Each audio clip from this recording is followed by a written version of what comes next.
Conoscete questa statua? Beh, prima di svelarvi chi è, voglio dirvi un'altra cosa molto bella. Dove noi ci troviamo è un punto magico, strategico e soprattutto a cui noi vogliamo tantissimo bene. Dico noi intendendo tutti quelli di Sicilia Corimio.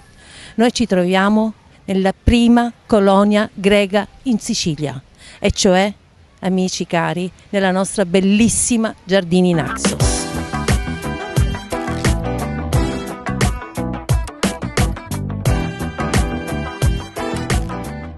Amici di Sicilia Corimio, buongiorno. Eccoci giunti oggi al 10 settembre 2022.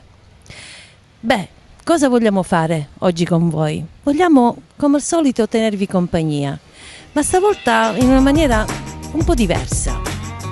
Conoscete ormai il campo d'azione del gruppo culturale letterario Sicilia Corimio. La nostra associazione spazia dalla letteratura alla storia, alla poesia, alla scrittura, ma anche alla leggenda. Cosa significa? Non facciamo altro che testimoniare veramente l'anima della nostra Sicilia, della nostra sicilianità.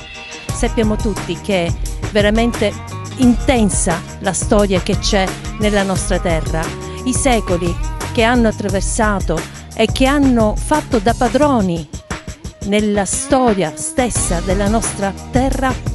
Cos'è che ci hanno lasciato questi secoli che sono trascorsi? Ci hanno lasciati miti, leggende e storie. Dicevo che quest'essere,